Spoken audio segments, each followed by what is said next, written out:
She had her back pressed against a sun-bleached oak, and a stranger's hand was bracing her injured leg beneath the wide Kansas sky. To any passing eye, it looked like something terrible unfolding. The plains wine carried the smell of scorched earth and dry summer heat. Her blouse was ripped at the collar, her arms trembled, and the dirt on her face had mixed with dried tears. The stranger's hat brim cast a shadow that swallowed her whole. She tried to pull herself away, but her leg gave out, and the pain stole her breath clean. He didn't release her. He kept her from hitting the ground, and somehow that steadiness was the most unsettling part. His hands moved with the practiced instinct of a man who worked livestock, feeling for damage the way a seasoned rancher checks a lame horse before it drops, because the act of steadying someone can look from a distance like something far darker. If a stranger rode over that ridge right now, what they'd see could be interpreted as a crime, and that misreading could get them both killed before a single word was spoken. Her voice came out frayed and barely held together. She whispered, "My father did that every single day." The man's name was Caleb McCrae. 51 years old, built slow and deliberate by decades of hard range work. He moved the way men move when they've attended too many funerals. He wasn't crouching over her to claim anything. He was down on one knee to assess the injury and keep her from folding into the grass. He withdrew his hand from the purple swelling carefully, watching her expression for any signal that told him where the line was. Ellie Hart, 22 years old, kept her spine flat against the bark and her palms visible. Caleb had seen that particular look before, in young colts caught in a storm, all wide eyes and nowhere to run. He spoke quietly, his voice carrying the texture of weathered patience, the kind of voice you'd hear in a barn before sunrise. He told her plainly she wasn't safe out in the open, and he told her just as plainly that he wasn't the threat she needed to worry about. She didn't respond to that directly. Instead, she said that no one in town could know she was here. She said if the wrong man spotted her, he'd haul her back by legal paperwork or by force, whichever came first. Caleb looked past the tree line and let his gaze rest there a beat longer than casual. On the cracked earth nearby, fresh hoofprints layered over older ones, and the edges were still crisp. Those tracks weren't wandering. They were deliberate, circling, the kind of pattern. That means someone is coming. Back to finish something they started. She drew her, knees in tight, and said she would sooner die out here in the open grass than be taken back to where she came from. Caleb didn't argue with that. He simply nodded once, then chose a path that would keep her off every main road. When she tried to rise, her leg buckled again. He caught her by the forearm, not the waist. Then he looked once toward Dodge City and once away from it, and made his decision without explaining it out loud. Dodge City was the kind of place where reputation alone had once been enough to stop a brawl before it started. Caleb understood that a well-planted stare, used at the right moment, could accomplish more than any drawn weapon. He steered her off the main trail and kept along the fence line, where the grass grew tall enough to offer cover. Ellie limped beside him with one hand resting on the saddle skirt and the other pressed against her ribs. Caleb walked his horse slowly enough to stay level with her pace. He didn't ask for her story yet. Men who demand answers too quickly are usually after something. Out here, you learn to read that early. A frightened animal finds its footing faster when you stop pressing it. There was one other thing Caleb knew without having to say it. Men who pursue a woman that aggressively never come alone. By the time they reached his property, the horses were lathered and the tack room held the smell of old leather and dry hay. Caleb tore a strip of clean cloth, wet it, and knelt before touching her leg again. He kept his fingers spread open, working around the swelling rather than on it. Ellie tensed, then slowly uncurled her hands. She watched his fingers the way you watch something you're not yet sure about. He had seen bruising like that on cattle after a bad stampede. Never from an ordinary fall. She finally gave him her name. Eleanor Hart, though everyone called her Ellie. Then she asked whether he was planning to take her to Dodge City, and her voice broke apart on the last word. Caleb said, "Not yet." He said not every badge in that town sat on a clean chest, and not every friendly face had honest eyes behind it. Ellie stared at the dirt floor and let her words come out in pieces. She told him about her father, Reverend Hart, a circuit preacher with a gentle public voice and a different private manner entirely. She said he didn't only harm her. He made her bow her head and pray afterward, then appeared at the breakfast table warm and cheerful, as though the night before had never happened. Outside, the wind shifted. The horse lifted its head. Caleb moved to the door and saw hoof prints pressed into the ground where there should have been none.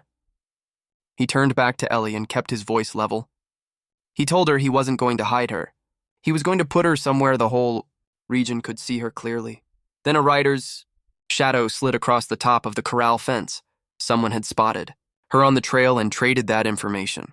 For a coin or a favor, Caleb stepped into the yard with his hat on and his shoulders squared, the posture of a man who stopped being rattled by trouble some years back.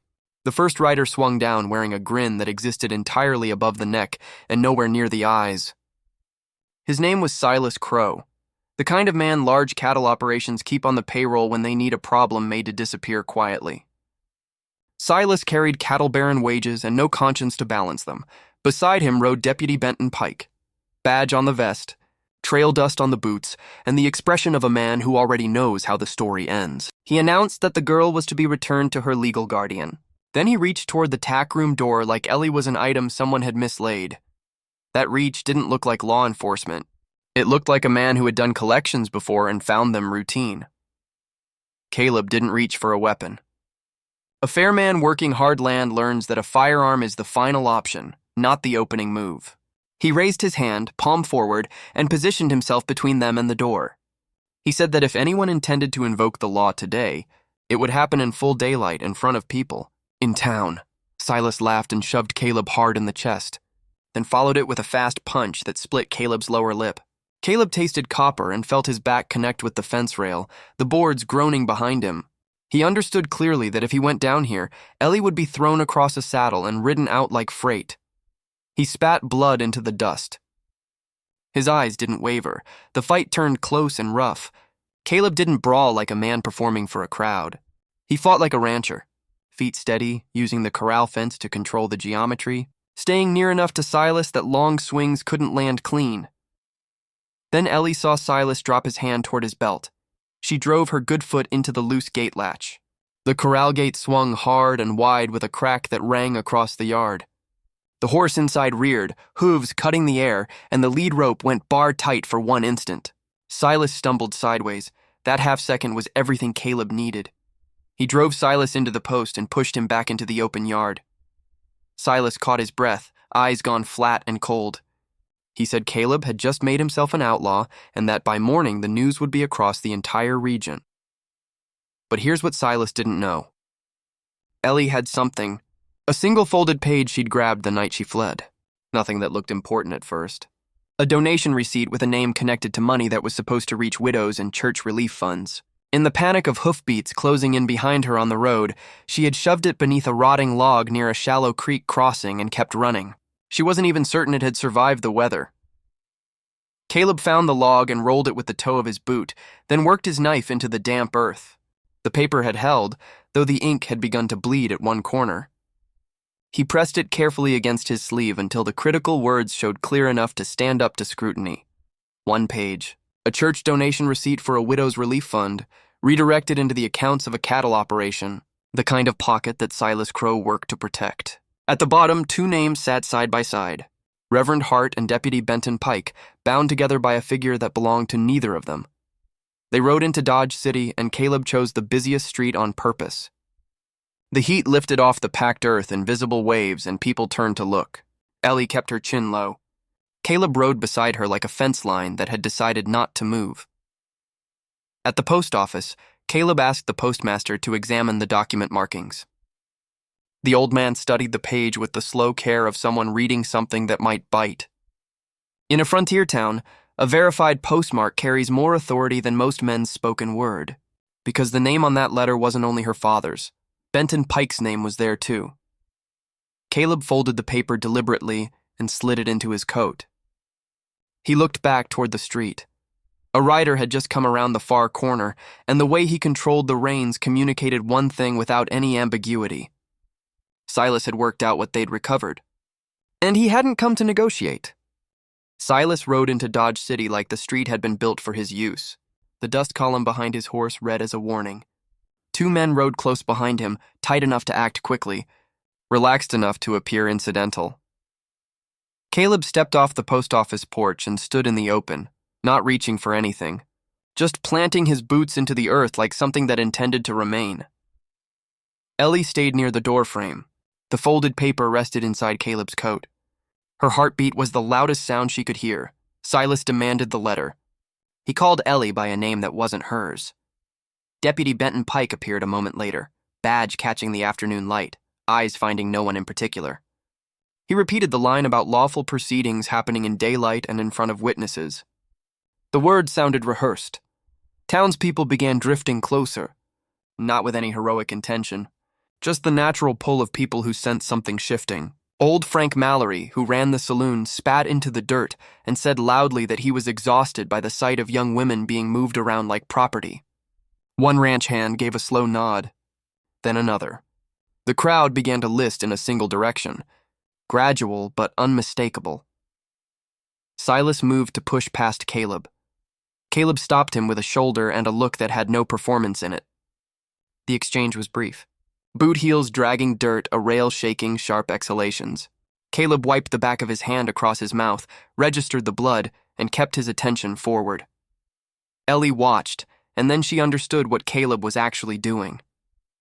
He wasn't attempting to win a physical contest. He was holding the door open long enough for the truth to walk through it. She stepped forward. She brought her chin up, and she said, clearly enough for the crowd to carry it home with them, "My father did that every single day." That sentence sat in the heat, and it rearranged the expressions on every face around them. Caleb drew the paper out just far enough to expose the postmark, then returned it to his coat. He didn't make accusations. He asked one question simply and let it do its work. Who profits when a girl is brought back in silence? Benton Pike finally swallowed, then spoke. He admitted Reverend Hart had held leverage over him and that Silas had been dispatched to retrieve her.